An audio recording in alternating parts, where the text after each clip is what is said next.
Welcome to Ripple Effect. I am Chris Byers of FORMSTACK, and today, as a part of our bonus episodes, we are featuring Kyle Tuominen.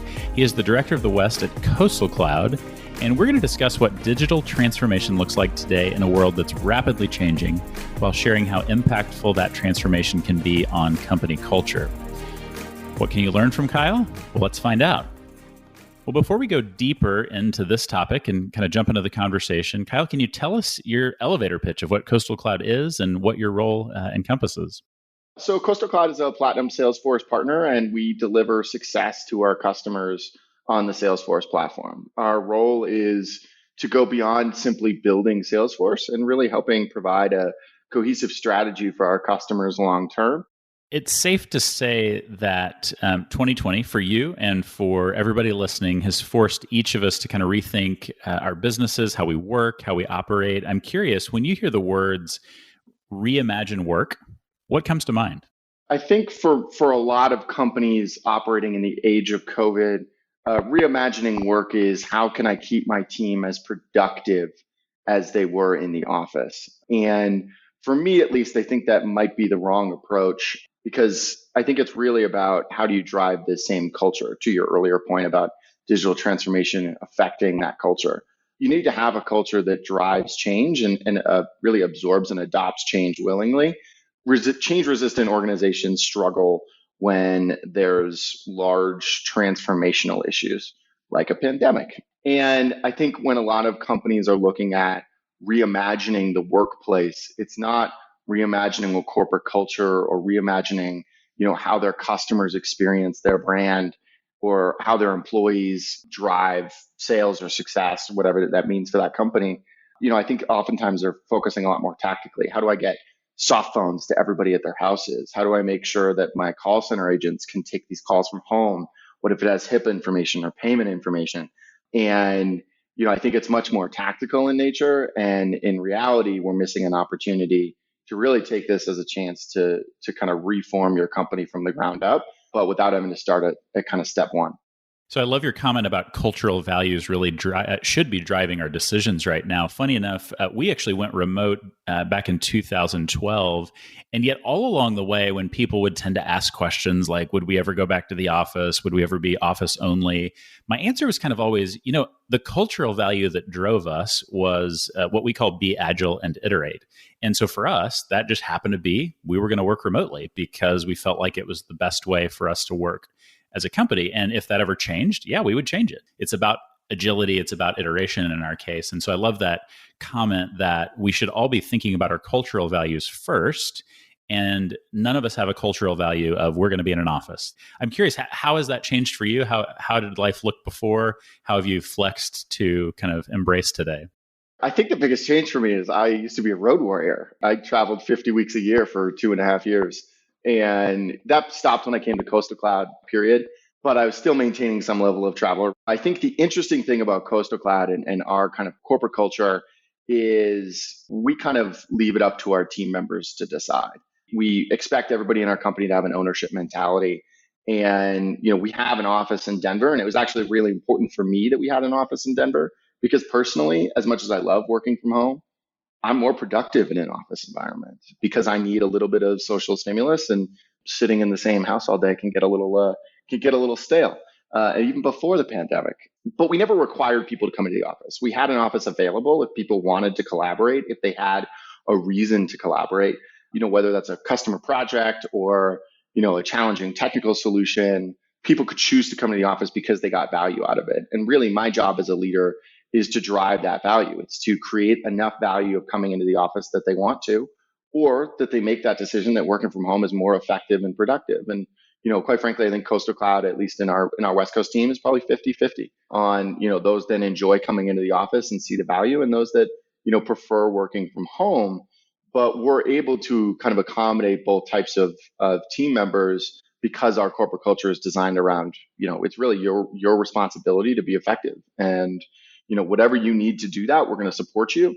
So, one of the things you've described is that, in a lot of ways, your team really doesn't even need to change that much to operate in this new world. It's already how you were operating. So a lot of that has stayed the same. actually for the person who is maybe at home far more than they want, like you described, and not getting some of that relational time. How are you helping people overcome that mental need and desire to be around people? I think it takes different forms for different people. Some people it's just about fresh air, and luckily living in Colorado, they can go hiking or go mountain climbing or what have you. For some people, it is really that relational piece. For me, that is what it is. And so we do a lot of kind of stand ups with our video cameras on, and we bring our dogs into the view of the camera, and everybody says hi, and happy hours. I think one of the great things about this has been we've learned a lot about our colleagues and their actual lives. We spend a lot of time learning about their skills in the workplace and being in consulting, kind of their skills that they can bring to a team or a project or a customer. With everybody's real life now also being their work life, whether that's kids or animals or parents or, family in general, there's more people in a household, there's more hustle and bustle than they're accustomed to, right? And I've seen our teams be incredibly accepting of kids crying in the background. And I was on a video call, I was probably 2 weeks ago, and one of my customers was getting face painted by his daughter while we were doing a Zoom call. And I just think, stories like that are really important to continue to drive those relationships, even if you're not in person. Taking moments like that and appreciating kind of the absurdity of that picture has been really beneficial for me.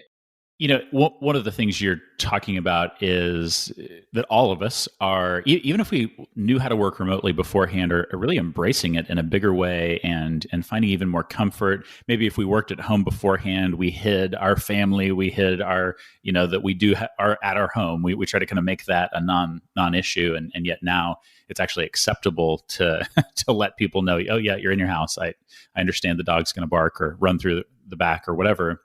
But same thing is changing in businesses. I had a conversation with somebody last week or 2 weeks ago where she works for the state that I live in, which is Oklahoma. And she said something about they've closed down the offices and they've figured out we can work remotely. And I'm like, oh my gosh, the state chose to work remotely. Life truly did just change. And so I'm curious, as you think about digital transformation and the importance of that, or maybe let's start with some definitions. What would you say the difference is between digitization and digital transformation? It does. So digitization is really the process of getting data into electronic forms.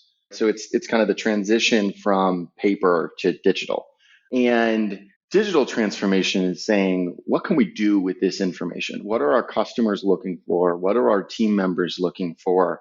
How can we leverage this information and the new technology that's available to us to drive a better customer experience? But it's also about thinking outside the box. When the first personal computers came on the market, there was not a large market for them. It was expected to be a hobbyist, an enthusiast's type purchase, not every home, every person has to have one of these. And, the way that, quite frankly, Steve Jobs and Windows and Bill Gates and Ballmer drove the purchase and need for those personal computers was they thought outside the box. And, I think we're seeing that type of change in areas like healthcare. You talked about the state could go work from home. And that's a pretty transformational idea, certainly. But imagine health workers working from home. One really interesting trend I've seen in healthcare around COVID has been diagnostic appointments or tests are now being done in a person's home rather than done in a hospital. Obviously to reduce the risk of transmission in a healthcare setting, but that took somebody looking at the problem of how do I get to give this test if they can't come in? And traditionally, the answer to that has always been, oh, they can't drive, we'll have a car service pick them up, right? Most major cities have some type of, if you're elderly or disabled, we'll provide a service to pick you up and drop you off at your doctor's appointment. And so the thinking has always been, well, the problem is not that I'm doing the test in this location. The problem is that this person can't get to this location. And a pandemic really forced, people and administrators and planners to think, okay, well, now the location of the test is the problem, and making those mobile and remote is not an easy feat. But I think it's an example of, a specific vertical saying we have to pivot And, how can we do that in a digital age? What does technology enable us to do if we think differently about this problem? And you've kind of introduced a mindset shift that we all need to be thinking about to really embrace digital transformation. So, what would you suggest to companies who are beginning to consider this and think about how do I really embrace digital transformation in the way we're doing things? Talk to the frontline team. I think the digital transformation projects that I see that are most effective are ones driven by end users or team members downstream, those people that are talking or working with our customers, because ultimately they're the ones hearing what a customer wants or needs or what would be an incredible value proposition for that customer.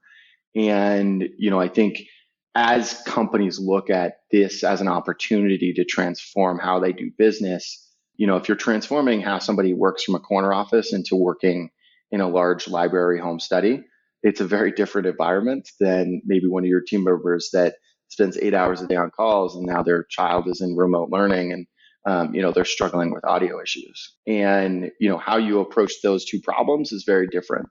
I think that the executive level sets the strategic priorities of the organization, and I don't think that changes based on that end user feedback or end customer feedback, whether that's a guest or an employee. But I do think it pivots those objectives and maybe reprioritizes them at times. And I think that's really the key piece at the outset of kind of embarking on this type of journey is making the right plan. And rather than a plan, maybe a framework is a better wording for that, because it's also about the flexibility that you can show as you undergo the journey. It's not a 2-week journey. It's not a 2-month journey. It's really not even a 2-year journey. It's a 5 to 10-year journey. And what the technology scene will look like in 5 years, none of us, we can only guess, right? And if you build a plan that the executive team has defined and the priorities of it were defined by the executive team or their delegates, and you're planning out for 10 years down the road of a technology roadmap, 10 years from now, you're going to be buying some really outdated technology. And so it's more important to kind of take that feedback and build a framework of what do I want to accomplish rather than what tool am I going to use? And then once you kind of know that problem statement, you can pivot it back to now, how do we solve it? How do we think outside the box to solve it if the current solutions that we're looking at just don't solve it in a way that we or our customers need? Yeah, I think that really initial start of the framework of what are the right paths, and because there are multiple paths, we need to kind of cover ground and a few different planes, and then let's get started. And this, to your point, is going to last a long time. We need to get a few things in motion, and then we need to step back and say, how did this go? And let's iterate on that, and we can kind of move from there. Is great thinking. What's gotten you so passionate about digital transformation? How'd you kind of get interested in this topic? To be honest with you, it came from a lot of bad customer experiences. And I started working retail and customer facing jobs when I was 15. And I worked full time and went to night college, in customer facing roles and kind of retail managerial roles. And I know, how challenging it can be to provide an exceptional level of customer service, but I also know the value of what happens when you do.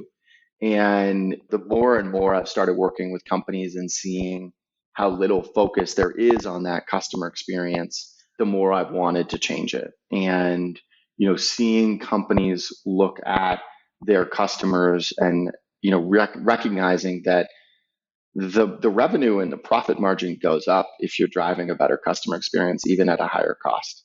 And I think one of the unique things has been that a lot of companies have found that these types of transformations have really reduced their costs and increased their levels of service.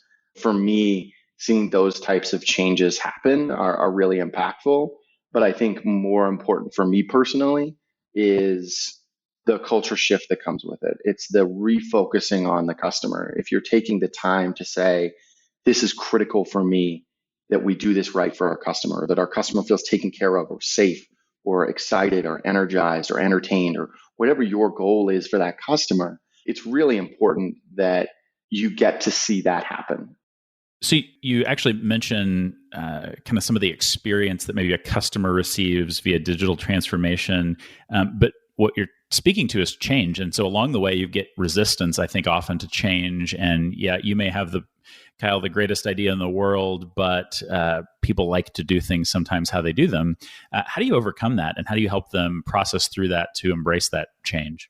I think the biggest thing is empathy. And, the difference between empathy and sympathy is, I think the definitions vary by the person. But for me, empathy is not necessarily saying I agree with you, but it is saying I understand you.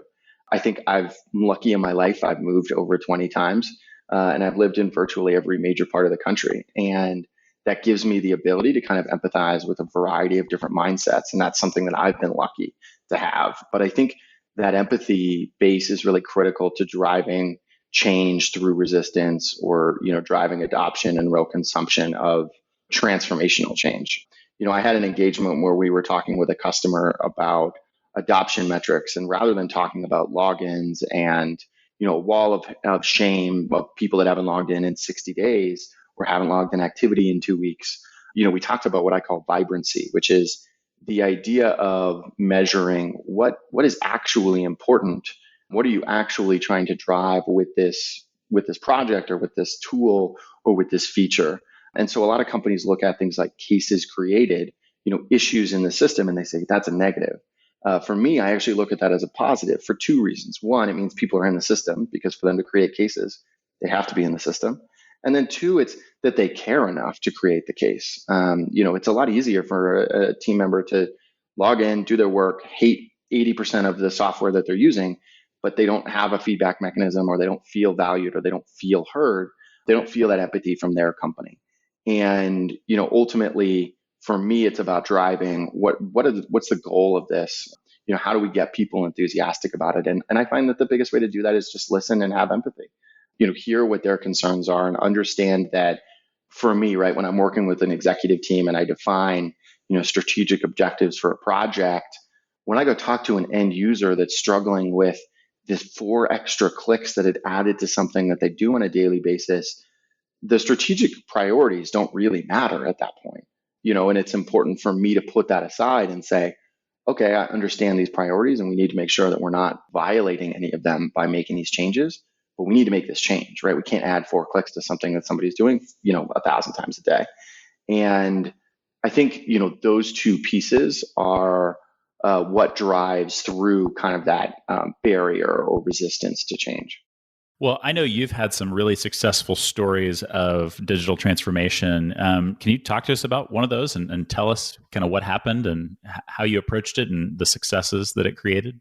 So I worked with a healthcare company, and it was a large multinational healthcare company. And they acquired a few new firms, and they were kind of entering a medical device business for the first time.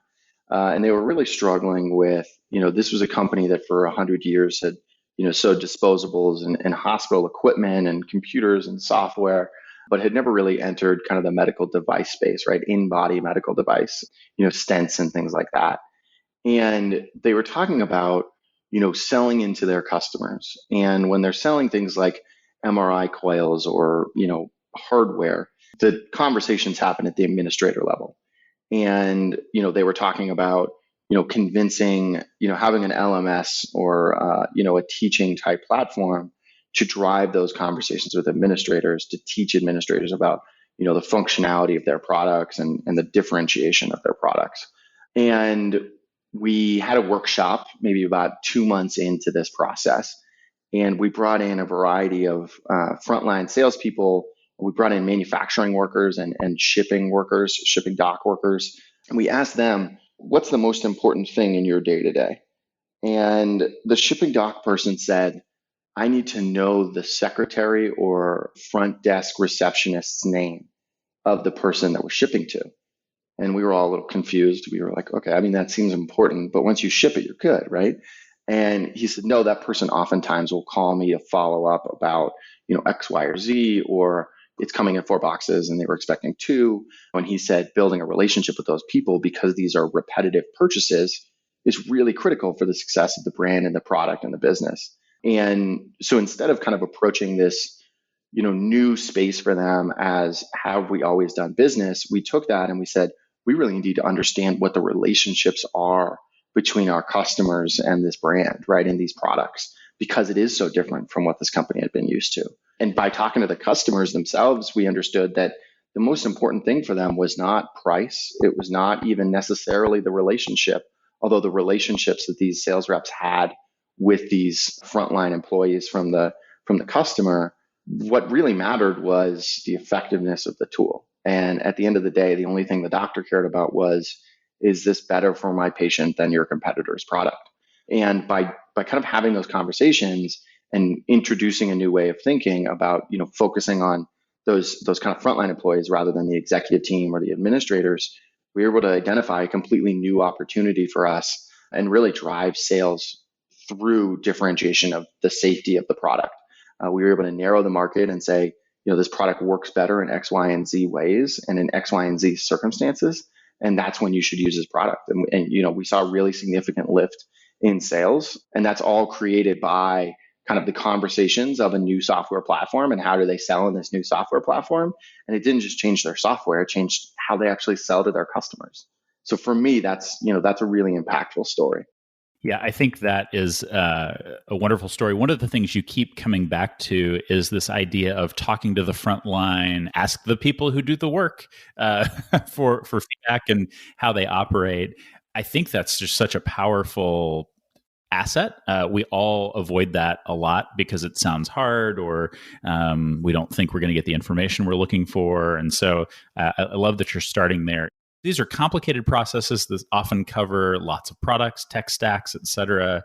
How can people kind of start to tie these things together and become more efficient? I want to go back to a point that you just made earlier, and then I'll get to I'll try to weave it into this answer. I think it's really critical to talk to those frontline team members because they're the ones interacting with the customers. And they can have a far greater outsized impact than any piece of software can in terms of how that customer perceives the brand.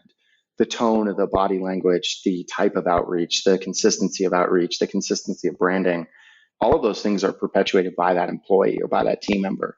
And for me, driving change within those teams is critical because they are the face of the brand and the impact that they can have on those customers. Chris, I think the importance of those frontline employees that you talked about, is really driven in a very similar vein to the need for data. One of the most impactful digital transformations was I worked with Caesars Entertainment, the casino giant and a hospitality giant. And the biggest thing that their end marketers were asking for was not, I want to be able to drive, really crazy offers, or I want to reduce how many approvals I need to get on a marketing campaign. They just wanted more data about their customers. They wanted to be able to act on that data. And, to be able to do that, we had to take a tech stack that, to your point, was incredibly fragmented and deprecated in a lot of cases. And we needed to consolidate it and condense the data so that it was usable by all these different teams and pieces of software. But at the end of the day, the end ask from the end users was, I want more data so that I can better market to our customers, so that I better understand what they want out of this experience at one of our properties. And I think as companies recognize the value of that data, we're seeing, the age of data right now, right? Where companies are doing everything they can to collect data. But the companies that are getting ahead right now did that 5 years ago. And right now they're focused on, how do we use that data? How do we build a data lake? It's really identifying potential opportunities to use that data and then using that data, identifying if it had an improved effect or not, and then trying to use another piece of data. And as every system grows more and more interconnected, and that's kind of the default expectation now. When I talk to a lot of customers, they don't ask if they're going to need a middleware platform. They just ask, why doesn't this already have a Salesforce connector? Because Salesforce is that standard bearer in the CRM space, and kind of transiting that data across those systems is an expectation and not a nice to have. And I think that's a really key change from where we were 5 years ago. And I think 5 years from now, we're going to be looking back and saying, how do we take that data that we now have transiting across systems and how do we make it actionable and how do we drive value out of it? Kyle, tell us what digital agility is. That sounds like a pretty kind of advanced term. So talk to us about it. So, Chris, I think it varies by company, but for me, digital agility means how fast can you operate with your current technology?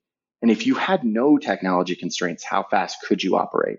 I think it's being agile in the software that you're picking, right? Not picking something that's going to have a huge historical cost or have a massive capital investment that is going to make it difficult to switch if a better product comes along in 10 years. So it's being flexible in terms of the tools that you're using. And it's also saying, if I set aside the technical limitations for what I currently have, what could I accomplish?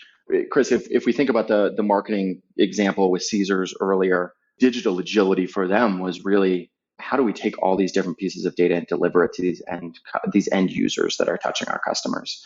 But when they originally started, it was, how do I get better marketing data? And those are two very different questions. And the reason that they were successful was because they were able to pivot and say, okay, we've collected this data for marketing, but we can do way more than just use this for marketing. We can use this to impact the experience. We can use it to better tailor trip planning, activities to our customers. And for me, it's about the ability to pivot quickly and choose tools and partners that can drive that for you. And then it's about, looking at what's possible instead of what do I need. So some of us probably hear digital transformation and we think, great, I can do that pretty quickly. But if we've been around processes, big software packages we've bought, we also know that can be a really daunting task and sound really, really big. Tell us the difference between that digital transformation and digital agility. Sure. I think digital agility is more of a mindset. It's, when we first started this conversation, Chris, we were talking about corporate culture. And I think digital agility is really the mindset about, approaching problems in a new way, approaching problems and saying, what can we do, right? To my earlier point. And digital transformation is more about how do we do it? For me, the agility piece is looking at problems and saying, can we solve this? And how can we solve it? And not from I need to see X piece of data, right? Not from a user story perspective, but from an end user perspective. I need my sales rep to know what I bought last year so they can recommend what I need to buy this year. And, that's a much easier change to make than saying, I have to go build a data lake and I need to have Snowflake to have, really accurate reporting. And, I need Tableau for visualization. That's really the digital transformation piece, right? That's the overhauling of how you interpret data, how you use data, how you act on data. And the agility piece is really saying, we need to make this change and how can we get there? What are the small steps that we can take immediately and how can we start that planning for that longer term transformation? What are some things that help make a corporation be able to make that digital shift? I think it can take a lot of energy at times. So what do you think are some things that just make that all the easier?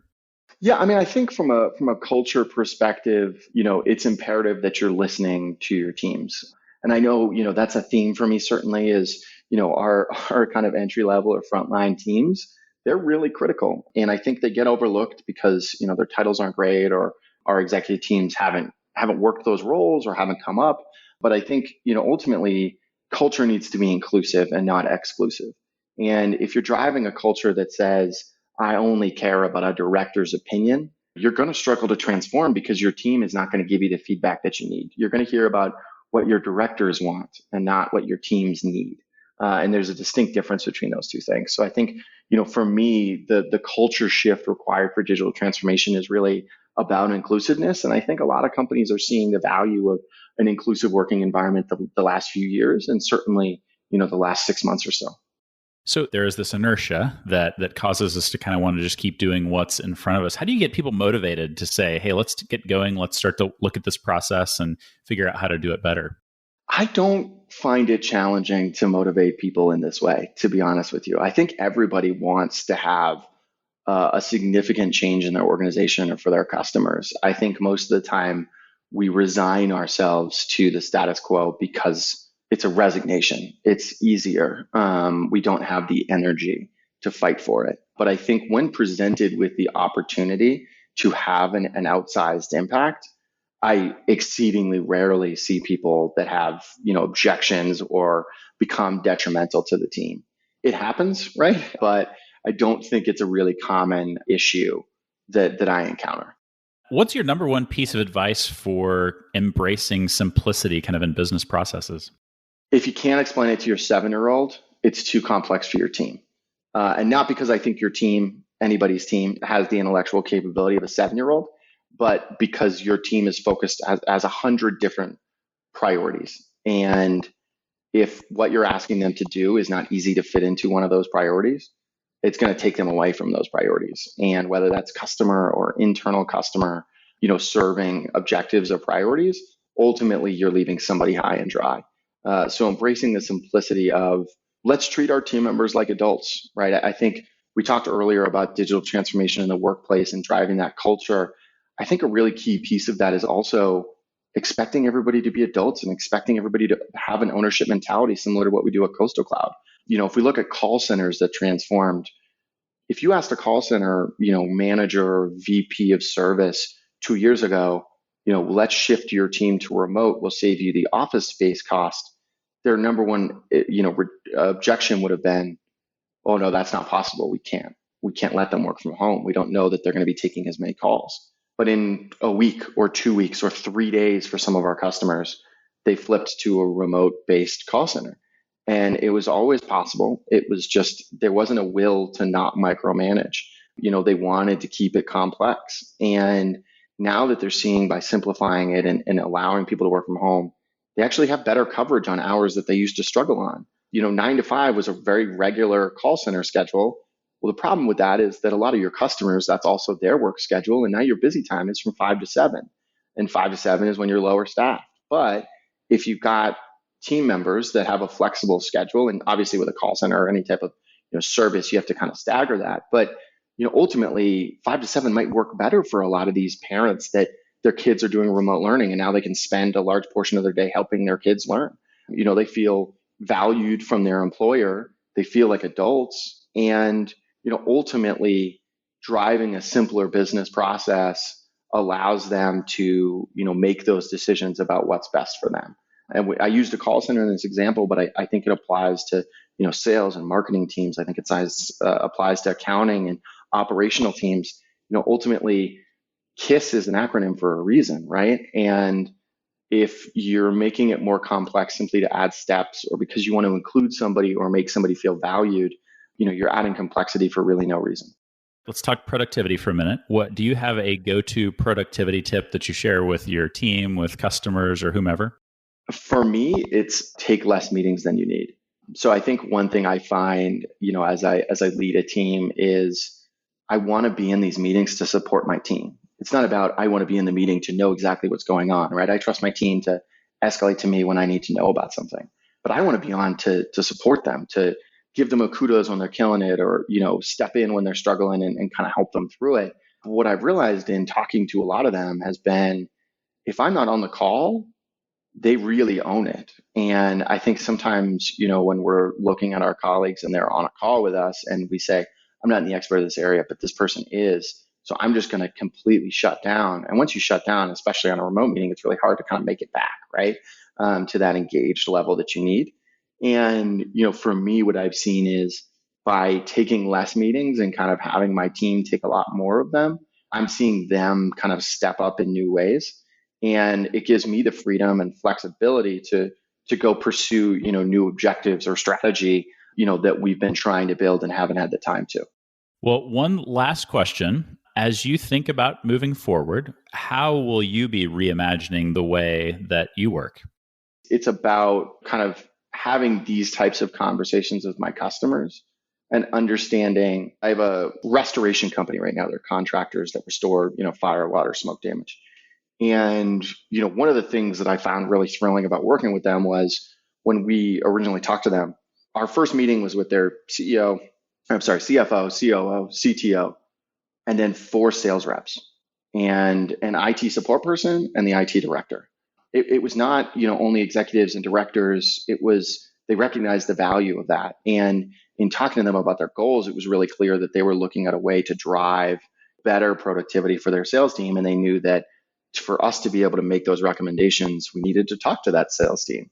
And so I think, for me, about how I'm reimagining, how we go to market and how we support our customers in these transformations, it's really talking them through, what's the important pieces for them? What's the important pieces for them at an executive level?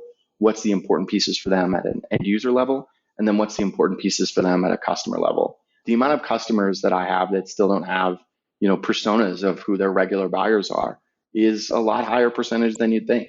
And if we can shift the business place in general or the workplace in general to being focused on how do we drive the type of customer experience that our customers expect, I think that's really critical. I think COVID provides a really good, clean way to show that. I talked earlier about healthcare diagnostics being done remotely. If you think now about, how many more people now are using the Target pickup service or the Walmart pickup service, Postmates for grocery delivery, those expectations aren't going to go away, right? Customers are really liking some of the convenient aspects of what COVID has created. We all live busy lives. If I can reduce 20 minutes of walking around a store by punching 11 things into my phone and having it ready, and I drive up and I'm on a conference call and I open my trunk and they put the bags in and I drive away, that's not going to end. Those customers are still going to want that. And so I think for me, it's about, not only looking at, what are your objectives right now, but what have you done to adapt for this environment? And what do your customers like and not like about that? And let's continue to drive forward on the pieces that they do like. I'm seeing a lot of requests for self-service communities because customers are growing more and more self-service dependent rather than, they might not want to talk to a salesperson. If they can quote it themselves and buy it themselves, and guess what? That's at a higher margin for this company. That's a win all the way around. And so for me, I think it's, identify what you're doing to transform, identify what your competitors are doing to transform, and then how can you leverage those same ideas or features or functionality to drive forward and really either differentiate yourself from your competitors or at least, get on par with them. That was Kyle Tuominen with Coastal Cloud, and I hope what you learned from him today were a couple of really interesting things I heard from this conversation. First, if you want outsized results, which I think every single one of us in business does, digital transformation is a must. The other one was that we really need to talk to our frontline team members, our customers. That's where we're really going to learn what we need to learn to change, to transform and make their lives easier and make our lives easier. And as you're kind of digging into processes, being able to explain things in a very simple way, as he said, if you can explain it to your 7-year-old, I think life's going to be good. And the way I think about that too, and talk to people, is that if you can't memorize something into a pretty small sentence or phrase, you're not going to be able to repeat it over and over and over again, which is what we need to do to really convince people, get people excited about the change that we're making. Well, if you want to hear more from Kyle, you can read his partner interview at formstack.com/Kyle.